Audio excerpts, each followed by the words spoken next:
بسم اللہ الرحمن الرحیم۔ بابو صیامی اشہر الحرم، حرمت والے مہینوں میں روزہ رکھنے کا بیان۔ حرمت والے مہینے 4 ہیں، 3 مہینے لگاتار ہیں اور 1 مہینہ جو ہے وہ، اور ان 3 مہینوں میں وقفہ ہے۔ ذوالقعدہ، ذوالحجہ اور محرم، یہ 3، اور 1 مہینہ رجب۔ یہ 4 مہینے نے حرمت والے مہینے کہا جاتا ہے، انہیں اللہ نے عزت دی ہے، اور یہ 4 مہینے وہ ہیں جن کے اندر جنگ و قتال جو ہے یہ ممنوع ہے۔ اگر کوئی ان دنوں میں حملہ کر دے، اس کے حملے کا دفاع تو کیا جائے گا، لیکن خود سے حملہ ان دنوں میں نہیں کیا جائے گا۔ تو حرمت والے مہینوں کے اندر روزے رکھنے کی ترغیب دی جا رہی ہے کہ جو روزے رکھے گا اسے ان مقدس دنوں کی وجہ سے ثواب ملے گا اور ثواب میں اضافہ ہوگا۔ یعنی کہ یہ بات ذہن نشین رکھ لیں کہ کسی محترم دن کے اندر کیے جانے والے عمل کا ثواب بڑھ جاتا ہے۔ اس کی سب سے بڑی مثال لیلۃ القدر خیر من الف شہر، کہ 1000 مہینوں سے بہتر۔ یعنی کہ جب بھی کسی چیز کی حرمت، عزت، مقام، بسا اوقات نیکی کا ثواب بڑھ جاتا ہے کسی مقام کی وجہ سے۔ یہاں نماز پڑھیں ثواب ہو رہا ہے، حرم نبوی میں پڑھیں گے ثواب ہو رہا ہے، حرم مکی میں پڑھیں گے تو ثواب اور ہے۔ سمجھ آئی نا؟ قبلے کی طرف منہ کر کے نماز پڑھیں گے تو ثواب ہو رہا ہے، عین قبلے کے سامنے کھڑے ہو کے نماز پڑھیں گے تو ثواب ہو رہا ہے۔ مقام کے بدلنے سے بھی ثواب میں فرق پڑتا ہے، اور دنوں کے بدلنے سے بھی ثواب میں فرق پڑتا ہے۔ سمجھ آ گئی؟ اسی طرح جس طرح ان معزز دنوں کے اندر نیکی کا اجر بڑھ جاتا ہے، تو اس کے اندر گناہ کا جو وبال ہے اس کے اندر بھی اضافہ ہوتا ہے، کیونکہ ڈبل گناہ ہوتا ہے، ایک تو ارتکاب کا اور دوسرا ان مقدس ایام کی توہین کا۔ مقدس مقام پہ یا مقدس جگہ پہ یا مقدس دنوں کے اندر کوئی کام کرنا، یہ ان کی توہین کے مترادف ہے۔ دیکھیں جی،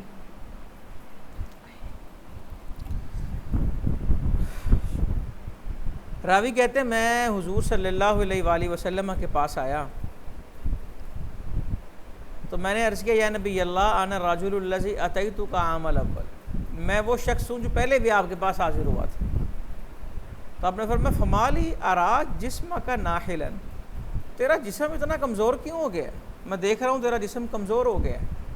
عرض کیا یا رسول اللہ صلی اللہ علیہ وسلم ما اکلت طعاما بالنہار ما اکلتہ الا باللیل، حضور میں دن کو تو روٹی کھاتا ہی نہیں، میں تو رات کو کھاتا ہوں۔ آپ نے فرمایا من امرک ان تعذب نفسک، تجھے کس نے اپنے آپ کو عذاب دینے کا حکم دیا؟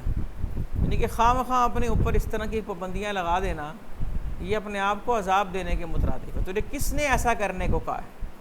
عرض کیا حضور کہا نہیں ہے کسی نے، انی اقوا، میں اس چیز کی طاقت رکھتا ہوں، دن کو نہیں کھاتا رات کو کھاتا۔ مطلب کیا ہے اس کا؟ کہ میں روز روزہ رکھتا ہوں اور میں اس کی طاقت رکھتا ہوں۔ اب دیکھنا اگر طاقت تھی تو جسمانی کمزوری نہیں آنی چاہیے، اگر وہ آ رہی ہے تو اس کا مطلب ہے طاقت ہے، لیکن یہ ان کا حوصلہ تھا، یہ ان کی ارادہ، اور سبحان اللہ کیا ارادہ جی، میرے اندر استطاعت ہے۔ آپ نے فرمایا سم شہر الصبر و یوما بعدہ، تو صبر کے مہینے کے روزہ رکھ۔ صبر کا مہینہ کون سا ہے؟ رمضان کا۔ رمضان کے مہینوں کو ماہ صبر بھی کہا جاتا ہے۔ وَيَوْمًا بَعْدَهُ، جب رمضان گزر جائے تو پھر 1 دن روزہ رکھ لیا کر، یعنی کہ ہر مہینے میں۔ اب یہ اس کو دیکھتے ہوئے کہا جا رہا ہے، ورنہ پیچھے ہم روایتیں پڑھ آئے ہیں کہ 3 روزے جو ہر مہینے رکھے گا گویا اس نے سارا سال روزے، کیونکہ ایک کو جب ثواب دیا جائے گا ایک روزے کا تو 10 روزوں کا، اور 3 روزے کا مطلب ہے 30 روزے۔ تو یہ جو جن کا مسئلہ ہے نا، انہیں یہ حکم دیا جا رہا ہے، ٹھیک ہے۔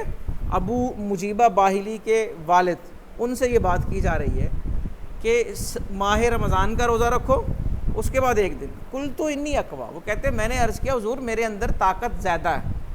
تو آپ نے فرمایا سم شہر الصبر و یومین بعدہ، پھر بعد میں 2 روزے رکھنے۔ عرض کیا حضور میرے اندر طاقت اور زیادہ ہے۔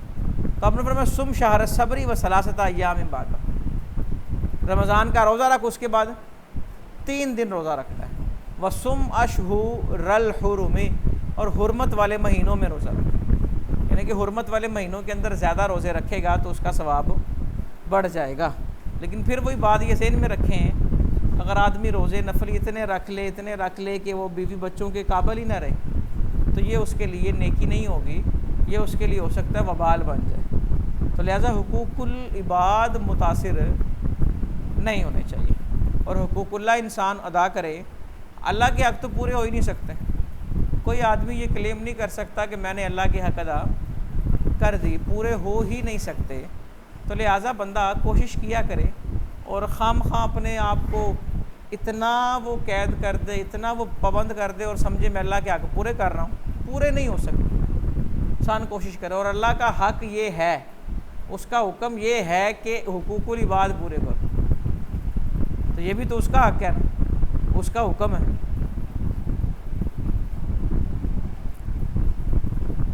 آگے دیکھیں جی، حضرت سیدنا ابو ہریرہ رضی اللہ تعالیٰ عنہ کہتے ہیں کہ ایک شخص تشریف لائے آقا صلی اللہ علیہ وآلہ وسلم کے پاس اور عرض کرنے لگے ایُّ الصیام افضل بعد شہر رمضان، رمضان کے مہینے کے بعد افضل روزے کون سے ہیں؟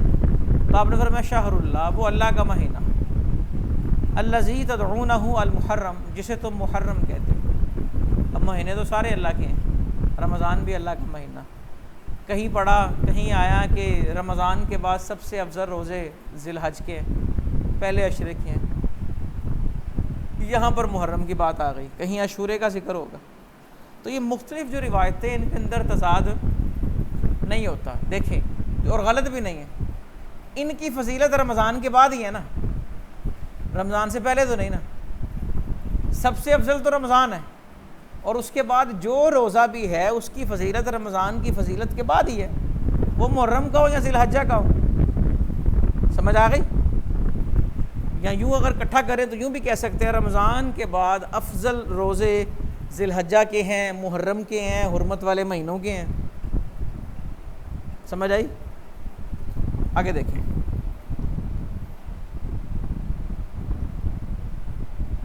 حضرت ابن عباس رضی اللہ تعالیٰ عنہ کہتے ہیں نبی پاک صلی اللہ علیہ وآلہ وسلم نے نہا عن صیام رجب، رجب کے روزے سے منع کیا۔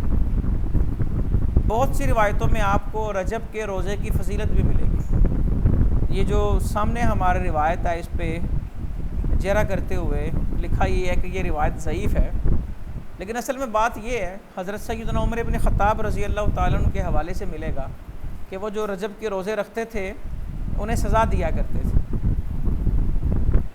تو رجب کے روزے کی فضیلت کہیں بیان ہو رہی ہے، کہیں رجب کا روزہ رکھنے سے منع کیا جا رہا ہے۔ اس کی وجہ کیا؟ وجہ یہ ہے کہ رجب کے مہینے کے اندر کچھ رسمیں وہ تھی جو زمانہ جاہلیت کے اندر کی جاتی تھی، جس طرح کہ عطیرہ، وہ جو قربانی کرتے تھے رجب کے اندر، اور بہت سی چیزیں جو زمانہ جاہلیت میں کی جاتی تھی۔ تو جہاں پر ممانعت آئی، یہاں پر اس لیے ممانعت آئی کہ زمانہ جاہلیت کی وجہ سے کوئی روزہ نہ رکھے، ان رسم و رواج پر چلتے ہوئے کوئی روزہ نہ رکھے۔ اگر رسم و رواج وہ نہ ہوں تو رجب کے اندر روزہ رکھنے کی فضیلت جو ہے وہ بیان کی گئی ہے۔ سمجھ آ گئی؟ اور یہاں ممانعت کیا؟ ان رسوم کو مد نظر رکھتے ہوئے روزہ رکھنے سے منع کیا۔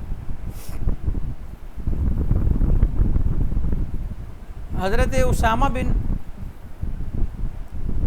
زید جو ہیں یہ محرم کا روزہ رکھتے تھے، حرمت والے مہینوں کا روزہ رکھتے، تو انہیں حضور علیہ الصلوۃ والسلام نے کہا سم شوال، تم شوال کا روزہ رکھا کرو، تو انہوں نے حرمت والے مہینوں کا روزہ چھوڑ دیا، پھر وہ ہمیشہ تا دم وصال شوال کا روزہ رکھتے رہے۔ باب فی الصوم زکوٰۃ الجسد، جسم کی زکوٰۃ روزہ ہے۔ حضرت ابو ہریرہ رضی اللہ تعالیٰ عنہ کہتے ہیں حضور صلی اللہ علیہ وآلہ وسلم نے فرمایا لکل شیء زکوٰۃ، ہر چیز کی زکوٰۃ ہے، وزکوٰۃ الجسد الصوم، اور جسم کی زکوٰۃ کیا ہے؟ روزہ۔ اسی روایت کے آخر میں دیکھیں الصیام نصف الصبر، کہ روزہ آدھا صبر ہے۔ باب فی ثواب من فطر صائما، جو کسی روزہ دار کو افطار کرائے، روزہ کھلوائے، اس کا ثواب کتنا ہے؟ حضور صلی اللہ علیہ وآلہ وسلم نے فرمایا کہ جس نے روزہ دار کو افطار کرایا کان لہ مثل اجرہم من غیر ینقص من اجورہم شیء، اسے روزے دار کے برابر ثواب ملے گا اور روزے داروں کے ثواب میں کمی نہیں کی جائے گی۔ سمجھ آئیے نا، 100 لوگوں کو روزہ کھلائے اسے 100 روزوں کا ثواب ملے گا۔ نیچے دیکھیں، رسول اللہ صلی اللہ علیہ وآلہ وسلم نے حضرت سعد بن معاذ کے پاس روزہ کھولا اور آپ نے فرمایا افطر عندکم الصائمون، اے سعد تمہارے پاس روزے دار روزہ کھولتے ہیں، وَأَكَلَ طَعَامَكُمُ الْأَبْرَارُ، اور نیک لوگ تمہارا کھانا کھاتے ہیں، وَصَلَّتْ عَلَيْكُمُ الْمَلَائِكَةُ، اور فرشتے تم پر رحمت بھیجتے ہیں۔ باب فی الصائم اذا اکل عنده، روزے دار کے پاس جب کچھ کھایا جائے۔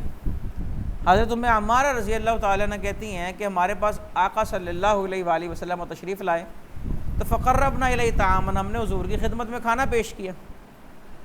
فکانا بعد من عنده صائما، آپ کے ساتھ کچھ تھے جن کا روزہ تھا، یقیناً یہ غیر رمضان کی بات ہو رہی ہے۔ تو حضور صلی اللہ علیہ وآلہ وسلم نے فرمایا جب روزے دار کے پاس کوئی کھائے صلت علیہ الملائکہ، تو فرشتے اس پہ رحمت بھیجتے ہیں کہ واہ بھائی واہ، کتنا حوصلہ تیرا، کہ تیرے دل میں خیال ہی نہیں آ رہا کہ میں روزہ توڑ کے کھا لوں، کہ اتنا اللہ کی بندگی میں مشغول ہے۔ آگے دیکھیں، حضرت بریدہ کہتے ہیں کہ حضور صلی اللہ علیہ وآلہ وسلم نے حضرت بلال کو کہا الغداء یا بلال، بلال کھانا کھا لو، ناشتہ کھا لو، صبح کا کھانا کھا لو۔ عرض کرنے لگے حضور میں روزے دار ہوں۔ سبحان اللہ، اس کو ہائی لائٹ کر کے رکھنا۔ حضرت بلال کو کیا کہا؟ بلال کیا کرو جی؟ ناشتہ، الغداء صبح کے کھانے کو کہتے ہیں کہ صبح کا کھانا۔ اور حضرت بلال جو ہے نا، ان کی ذمہ داری تھی یہ حضور صلی اللہ علیہ وآلہ وسلم کے اخراجات وغیرہ کی ساری دیکھ بھال حضرت بلال کے پاس ہوتی تھی۔ یہ حضرت بلال کا مقدر نہیں کہ حضور خود کہیں بلال صبح کا ناشتہ ہے وہ کھا لو۔ عرض کی حضور میرا تو روزہ ہے، تو آپ نے ارشاد فرمایا ناکلوا ارزاقنا وفضل رزق بلال فی الجنہ، ہم تو اپنا اپنا رزق کھا رہے ہیں اور بلال کا رزق تو جنت میں پڑا ہوا ہے۔ اشعرت یا بلال، کیا اے بلال تجھے پتہ ہے ان الصائم تسبح عظامہ وتستغفر له الملائکہ ما اکل عنده، کہ جب روزے دار کے پاس کھایا جائے تو اس کی ہڈیاں تسبیح پڑھتی ہیں اور ملائکہ اس کے لیے دعائے مغفرت طلب کرتے ہیں۔ اس کی ہڈیاں، یہ 200 سے زیادہ ہڈیاں ہیں، یہ ساری تسبیح پڑھتی ہیں اور ملائکہ اس کے لیے دعائے مغفرت کرتے ہیں۔ باب من دعی الی طعام وهو صائم، کسی کو کھانے کے لیے بلایا گیا اور وہ روزے دار ہیں۔ حضور علیہ الصلوۃ والسلام نے ارشاد فرمایا جب تم میں سے کسی کو کھانے کے لیے بلایا جائے اور وہ روزے سے ہو تو وہ کہہ دے میں روزے سے ہوں۔ سمجھ آئی نا؟ کچھ روایتوں کے اندر آئے گا نفلی روزہ رکھا ہے اور بسا اوقات اگر دل چاہ رہا ہے تو وہ نفلی روزہ توڑنے کی اسے اجازت ہے، وہ توڑ کے کھانا کھا سکتا ہے، بعد میں اس روزے کی وہ قضا کر لے۔ اب دیکھیں اگلی روایت کے اندر یہ وضاحت آ گئی، من دعی الی طعام وهو صائم فلیجب فان شاء طعم وان شاء ترک، دعوت قبول کر لے، پھر وہاں جا کے کھائے یا نہ کھائے وہ اس کی مرضی ہے۔ کھائے کا مطلب کیا؟ وہ روزہ توڑ لے اور وہ کھا لے اور بعد میں اس روزے کی قضا کرے۔ یہ نفلی روزے کا حکم ہے، فرض روزہ توڑنے کا کوئی سوچ بھی نہیں سکتا۔ باب فی الصائم لا ترد دعوتہ، روزے دار کی دعا کو رد نہیں کیا جاتا۔ آقا صلی اللہ علیہ وآلہ وسلم نے فرمایا ثلاثۃ، 3 لوگ ایسے ہیں لا ترد دعوتہم، جن کی دعا کو رد نہیں کیا جاتا۔ عادل امام، امامت صغریٰ بھی مراد ہو سکتی ہے، امامت کبریٰ بھی مراد ہو سکتی ہے۔ صغریٰ کا مطلب مسجدوں کی امامت اور کبریٰ کا مطلب سلطنت، حاکم، گورنر وغیرہ ذالک۔ والصائم حتی یفطر، اور روزے دار کی دعا جب تک وہ افطار نہ کرے۔ ودعوت المظلوم، اور مظلوم کی دعا، یرفعها اللہ دون الغمام یوم القیامہ، اللہ اکبر، وتفتح لها ابواب السماء ویقول بعزتی لانصرنک ولو بعد حین، اور مظلوم کی جو دعا ہے اللہ قیامت کے دن اس کو بلند کرے گا اور مظلوم کی دعا کے لیے آسمان کے دروازے کھول دیے جاتے ہیں، اور اللہ فرماتا ہے مجھے میری عزت کی قسم میں تیری ضرور مدد کروں گا، چاہے کچھ وقت لگ جائے، وَلَوْ بَعْدَ حِینٍ، چاہے اللہ کو وقت کی ضرورت نہیں، اس کے کسی امر میں وقت کی حاجت، وہ کن کہتا ہے اور وہ چیز ہے۔ وقت لگ جانے کا مطلب یہ ہے کہ تیرے لیے ابھی اگرچہ بہتر نہ ہو میرا مدد کرنا، ابھی مدد کروں یا بعد میں، چونکہ اللہ کا جو بھی فعل ہے وہ حکمت سے خالی نہیں ہوتا، ابھی مدد ہو تیری یا بعد میں ہو لیکن تیری مدد ضرور۔ اور اگر دنیا میں کسی کی مدد نہیں ہوئی تو اسے حشر میں جو صلہ ملے گا نا، تو لوگ کہیں گے کاش ہماری کوئی دعا قبول ہی نہ ہوتی۔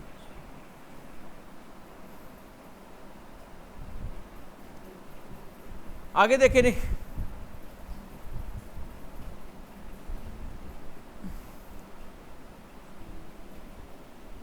راوی کہتے ہیں حضور علیہ الصلوۃ والسلام کو فرماتے سنا ان للصائم عند فطرہ لدعوی ما ترد، کہ روزے دار کے لیے افطار کے وقت وہ دعا ہوتی ہے جسے رد نہیں کیا جاتا۔